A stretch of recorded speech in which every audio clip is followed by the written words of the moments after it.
I have finally found the true power behind robotic affirmations. But before we get into all of that, I want to explain what a robotic affirmation is for those of you who don't know. Now, a robotic affirmation is pretty much what it sounds like. You are affirming in a very robotic sense. Most of the time in other content creators' videos or LOA books and places like that, you'll hear the term feel it real, where robotic affirmations kind of go opposite to that. Instead of the idea of immersing yourself in those affirmations and really feeling them to be your truth, robotic affirmations, generally speaking, are to affirm over and over and over again on a loop, kind of like a robot. Just in the back of your mind, you're just banging them out one after the other, after the other, after the other. So some people have their reservations about robotic affirmations because they don't feel anything. You're just kind of saying them over and over and over again. There are some people that love them, there are some people that don't love them, and there are some people that just don't know whether they do or don't work, and they don't know whether to try them. But I want to assure you right now that they really do work. And the reason why they work is because you are still using your mind in order to conjure up the robotic affirmation. There are very, very few things that your body and mind do that don't involve the mind itself. But a couple of reflexive things, your mind is always involved in the work that you are doing. So even when robotically affirming something, you are still using the power of your mind to create that statement. I physically, either in my head or if I was to say it out loud, wouldn't be able to robotically affirm Katie and I are in a relationship, Katie and I are in a relationship, Katie and I are in a relationship, without some part of my brain being used to create that statement. Now we know that our thoughts create our reality. Our thoughts affect our state, and our state is what's passed on to our subconscious mind, and the subconscious mind pushes it out for us to experience. So if thought dictates state, and thoughts are done through the mind, and the mind is still being used when robotically affirming, you are still, in one form or another, thinking even when doing your robotic affirmation. Now you may not be placing a laser focus on it like you may be when you're when you're feeling it real, but you are still using your mind, and therefore it is still in the capability to create. So that's why robotic affirmations themselves 100% work. And I use them myself. I'm an LOA coach here advocating that robotic affirmations work, just like Sammy Ingram does. So take it from us, they 100% work. But why have I said that I have found the true power of robotic affirmations? Well, I was sitting there the other day because I'm always trying to improve my content. I'm always trying to improve the message I'm providing, always trying to improve. And I was sitting there the other day and I was thinking to myself, what more could I give? What more lessons could I give? What more ways could I present myself? What more could I do for you guys to explain and make this process as easy as possible? And I sat there and I realized, and I actually mentioned this in the members only video, which has gone live today. So if you're interested, check it out. It's about how your manifestation is guaranteed. But I was sort of preparing for that video and I was talking about my analogy of the balancing scale and how when you are residing within the end result, you are obviously adding weight to that balancing scale. When you're residing in a story that is opposing that end result, you're adding weight to that negative side of the scale, therefore creating whatever is more dominantly balanced. So I was sitting there thinking about that, and then in that video I mentioned the idea that if you're thinking from the end result, or if you take that negative story into the end result, you are adding weight to that desired story. And then I kind of thought about the fact that I'm always saying that manifestation is a percentage of dominancy, not a quantity. So you want to be more dominantly percentage-wise in your new state. So if you're using your mind to robotically affirm, you cannot be in that same moment using your mind to robotically negatively affirm or dwell in the negative or anything like that. So by extension, not only are robotic affirmations creating what you want because they're still using your mind, which is affecting your state, which is creating that desired outcome, they are also taking up the capacity that your mind has in that moment to dwell in the negative. Now, of course, if you let your mind then go dwell in the negative, then, that's your choice, you're doing that. But if you're choosing to stay consistent with those robotic affirmations when you've got the time to do so, your mind is not going to be able to think the opposing story, therefore adding no weight to that negative side of your balancing scale. So you are doing the utmost to create what you do want, as well as doing the utmost to stop yourself from creating what you don't want, because your mind is using the capacity that it has in that moment to focus solely on the new story by just simply banging out the affirmations.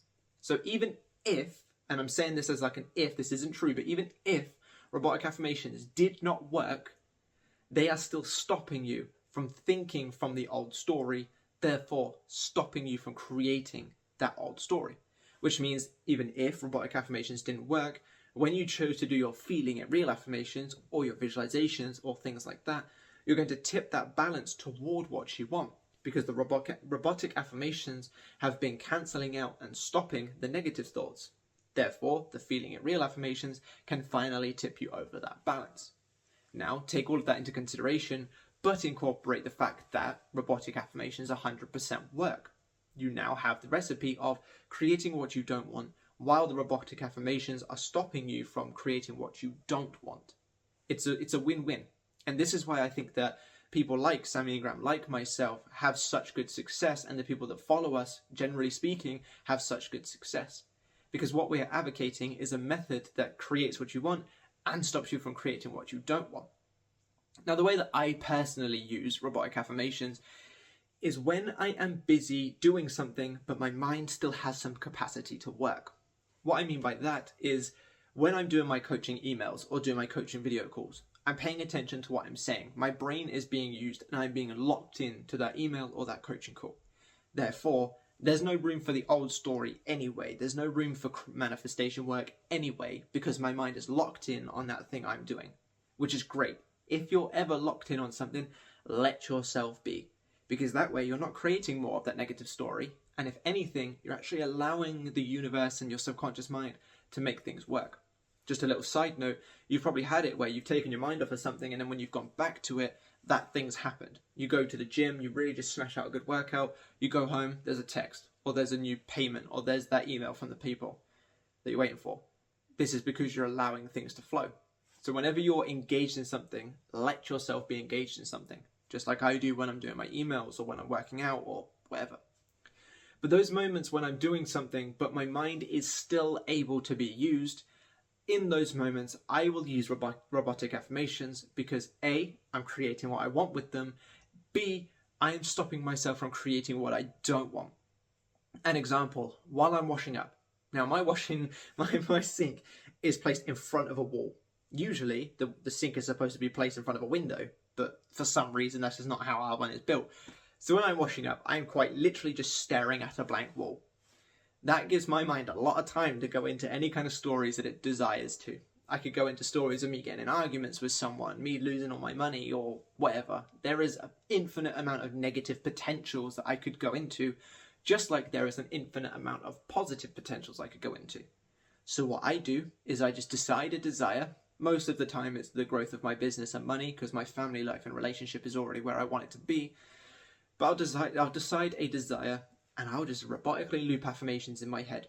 Each month I earn more money than the last. I have so many new and returning coaching clients graciously paying me for my services. So many of my clients come back with amazing success stories. Everyone I work with has been so happy to work with me. It feels amazing to be a coach for a living. I earn more money than I ever thought possible. I earn more money than anybody in my family ever has. Things like that. I'll just loop off whatever comes to mind at the time. Remember, still using my mind to think of the affirmations. And that stops me from thinking any other negative story. And it's also using that time effectively, because the only alternative is I stand there staring at a wall, or I put on some boring YouTube video that I'm probably going to lose attention to after a minute or two anyway, and then probably start thinking some kind of negative story. So this is the power of robotic affirmations. They can be used when you're kind of doing something, but your mind is still free, to create what you want and to stop yourself from creating what you don't want. And like I said, it's a dominancy. So if you're kind of locking your mind away from that negative story, you don't have to do as much positive work to create what you do want, because it's a dominancy. You've probably had an experience where you've manifested something instantly that you just didn't really care about. For example, you think of your family member and then all of a sudden they call you. Or you think of a song and it plays in a shop or something. These are borderline instant manifestations, and they happen so easily because there's no opposing story. You're not sitting there biting your nails over the idea of, is this person going to call me, or am I going to hear evacuate the dance floor in a shop? You're not thinking against it, therefore you don't have to do a lot of work to create it. Same thing when you make use of robotic affirmations. Because you're locking out that negative, you don't have to do as much positive. But additionally, the robotic affirmations you're doing are creating that positive. And that is the true power of robotic affirmations, and the exact reason that I 100% advocate you do them when you have some time to do so. Now, I definitely wouldn't advise going crazy and obsessive with it, because I've never advocated obsession and trying too hard. But a couple of minutes while you're doing the washing up isn't going to be trying too hard. Let yourself enjoy whatever it is that you're doing in any given moment, if it's taking your attention. And then on those small moments, you're walking to the shop, you're driving to work, you're doing the washing up, you're hanging the washing out, you're brushing your teeth. Do some robotic affirmations. It's not going to feel exhausting. It's only a couple of minutes at a time, but it's creating what you want, and it's locking out what you don't want. So I really hope you've enjoyed this video. If you have, by all means, drop me a like, comment, and subscribe down below, and I'll see you lovely people in the next one. Bye-bye.